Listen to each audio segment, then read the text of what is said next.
Welcome to your Health Facts.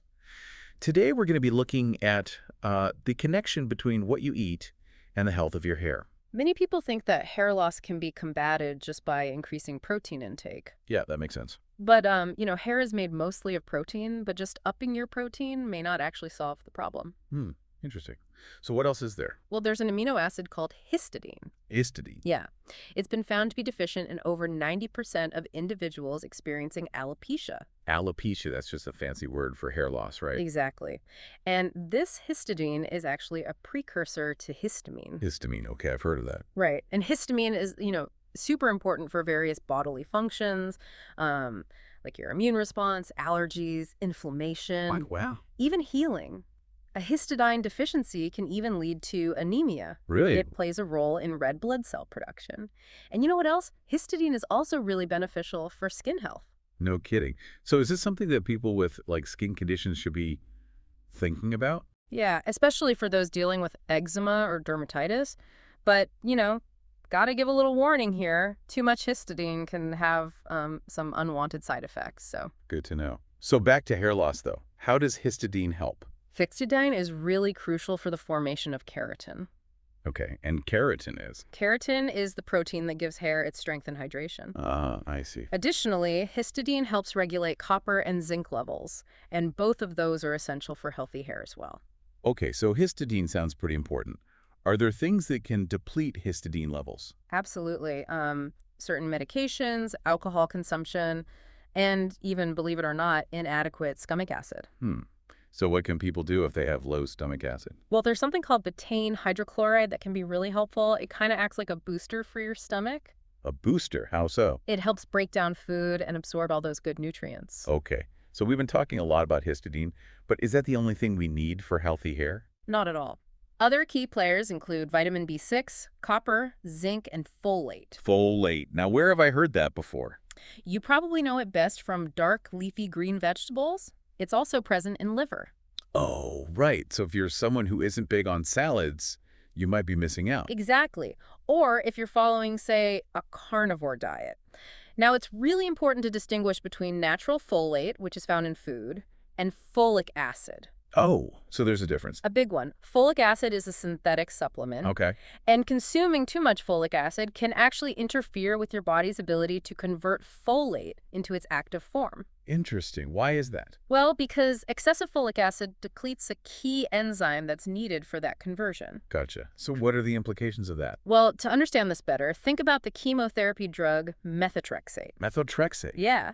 This drug works by blocking folate in order to stop cancer cells from growing. So it basically stars them out. Exactly. And this illustrates just how crucial folate is for cell replication and for maintaining the integrity of our DNA. Okay, I'm starting to see the connection. When you don't have enough folate, your DNA can become damaged, almost like it's been exposed to radiation. Wow, that's kind of scary. So folate is actually protecting our DNA. In a way, yes. And that brings us to folate's role in protecting the DNA within our mitochondria. Mitochondria. Now, those are the tiny power plants inside our cells, right? Precisely. They generate the energy we need to function. And folate helps keep these power plants running smoothly and protects their DNA from damage. And that's really important because we've already established that damaged DNA is bad news. Absolutely. And damaged mitochondria are often implicated in cancer development. Oh, wow. So folate plays a role in cancer prevention, too. You could say that, yes. Folate is also crucial for cell growth. Cell growth. How does that tie into all of this? Well, this might explain why some people experience hair loss during prolonged fasting. Fasting. Yeah. Fasting can deplete your body's stores of folate, which can, in turn, affect hair growth. So maybe prolonged fasting isn't for everyone. That's a good takeaway. It's so important to listen to your body, especially if you're experimenting with something like fasting.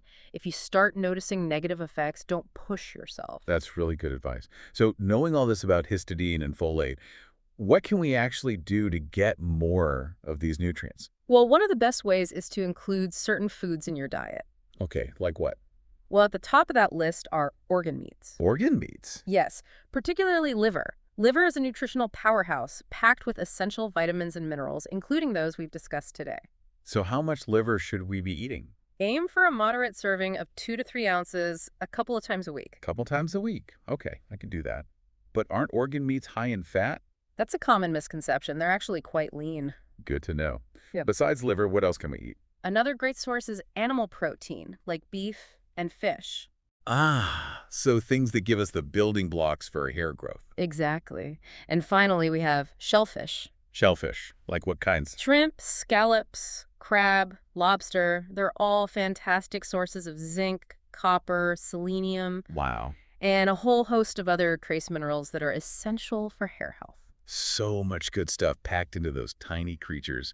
Well, I think we've covered a lot of great information today. Absolutely. If you're interested in learning more, you can visit our website, yourhealthfacts.com, for additional insights and resources. It's really important to, take a look at your own diet Yeah, think about what you're eating. and see if your current dietary habits are really supporting your hair health. Right, it's all about making those connections. You might discover areas where you could be deficient or even habits that might be, unintentionally contributing to hair loss. Because that's why it's so important to make those dietary changes. Absolutely. Addressing those specific nutritional deficiencies can play a significant role in promoting healthy hair growth. It can make a real difference. And for more information and resources on nutrition and well-being, visit yourhealthfacts.com. Yes, and subscribe for a wealth of knowledge on maintaining optimal health. So, think back to what we talked about today and how you can apply this to your own diet. Yeah, it can feel overwhelming at first, but just start with small changes. Exactly. Maybe try adding in some liver or shellfish a couple times a week. Or up your intake of leafy greens if that's more your style. Yeah, any of those things can make a real difference for your hair health. Well, that's all the time we have for today. It's been a pleasure talking to you. Likewise. And to all of our listeners out there, thanks for joining us on this deep dive into the fascinating connection between diet and hair health. We hope you learned something new today. And remember, taking care of your hair starts from within. We'll catch you on our next deep dive.